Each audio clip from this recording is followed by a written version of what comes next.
Coach Cabbage here. Today, you have to excuse me. I've got some stay fever. The stay fever, the hay fever, something going on here. I've been snorting and snotting and all kind of stuff for the last few days. So excuse me. I beg your pardon. I didn't promise you no rose garden. I promised you a drippy old nose. That drippy old nose, ugly old man. Anyway, Coach Cabbage is here today. Cause see, he's been very. He waggles his tail. He's very. Would you? I told him if he'd behave himself, he just 36. There's your 9. That he could come on board and be in camera day. But as usual, as soon as he starts seeing the feedback, his video feedback, because he is CRT, and the camera and the video and all that, they just got some special feedback. Anyway, that's why Coach Catfish had put on a semi flat two-dimensional things today, cause we had to go on a frontal head attack and deal with something that I just found disturbing as hell. It's so disturbing. I sit around on the flute and play the lute.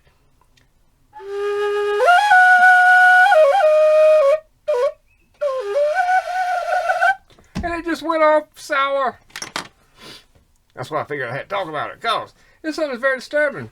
Now, the black-haired man with the chicken that don't have no fat, I just don't understand why they do this to me. They set me in here, put stuff on my head, and say, read the strip. Now, because Cabbage, read the strip now. And, well, that's what I do, because this is what I get paid for. As long as I say it 3 times. Read the script now. Within a certain number of seconds, so I think I'm okay. I made some money today, Lizard. It will go into your... Oh, his little head. Oh, it's just scaly. Anyway, the message of the day, and the small part that you may get out of this is what I am, and the cat's jeering me too. So I better get after it. It's 1:16.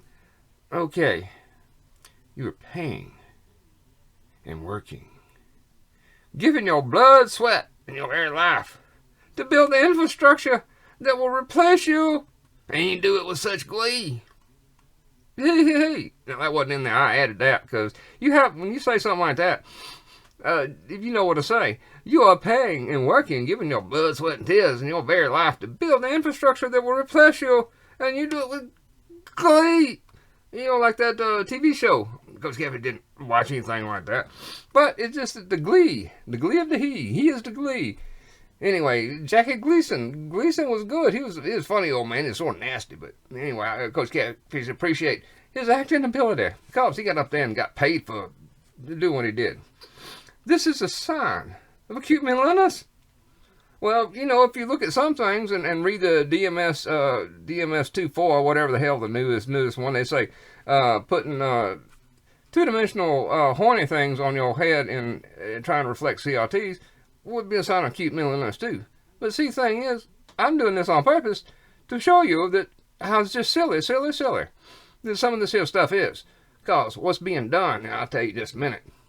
We have done this before. Oh, yes, something's knocking at the door. Let's do it again, my friend. Now, what's old Coach Catfish talking about? Back when I was in 1st grade, we used to get the thing called a weekly reader. And I was a little boy, and I'd get the weekly reader, and I'd digest it. Just digest it, because I love to understand about people from other places, and big blue marbles, and Negro sheep, and whatever the hell, some of them other things Jamal was saying. But the big blue marble, now, if you're not as old as me, you don't know what the hell the big blue marble is, but go look it up. It was a very sweet thing for children, because somebody need to look after us. Oh, it's a cat. Anyway, what it was is a story. There's a story in there. And Coach Catfish was a strange child. I love to tear stuff apart. I'd tear it apart, and next thing you know, Granny said, the old gray-haired Granny said, why are you trying to melt that on the stove? Because we had an old stove. I was thinking last night, how in the hell I learned to cook? Standing up on a box. Because old gray-haired Granny, she was having heart issues, and she didn't tell me that. She just said, oh, Coach Catfish, come here and finish doing this. And by doing that, I learned how to cook and stuff. And I'd be in there, I'd be melting lead. I had a creepy crawler set, and I'd be damned if I didn't try to melt lead in the creepy crawler molds, and instead of melting the lead, the moles melted. because they had a low melting temperature. But as a 7-year-old, I did not know that. I was just allowed to play with a stove and a machete and chainsaws and shotguns and other things, electrical things. And that's what happened to Coach Catfish. Because there was a time when we had something. We hadn't lost it. There's still people out there that got it. I'll see them on YouTube. But for the most part, it's just something that you have to have inside. And it requires certain things. And the story I'm trying to tell you right now is almost 5:37. So, you know, some people may go to heaven. I'm not sure about any of that. But what I am sure of is back in the day, in the 60s, Japan was replacing much of its workforce with robots. And in Wikipedia, they, you know, for first grade children, you know, they had the story in here talking about how the neck, that hurts. How the Japanese people was attacking the robots. They was going in and beating the hell out of the robots in the factory. Because, you know, factory jobs could be done much better by these things going, and then the people in Japan could not move to the city and have little baby Japanese and heal their nation and have something because they lost the jobs to the robots. And that's what Coach Catfish remember in the first grade. Oh, this thing is digging in my eyebrow. It's digging in. I think I need to adjust its frequency. You know, you adjust that, you know, the topography. You know, you look at the topography of the thing in the proper perspective. And anyway, that's different. Because now I can remember what I was trying to say. It's all because we're repeating the same thing. Here we are in America. I'm a 60-year-old man now. I was less than 10 back then. You know, I was in first grade, so I guess I was like 7 or 8 years old because I was born the wrong time of the year.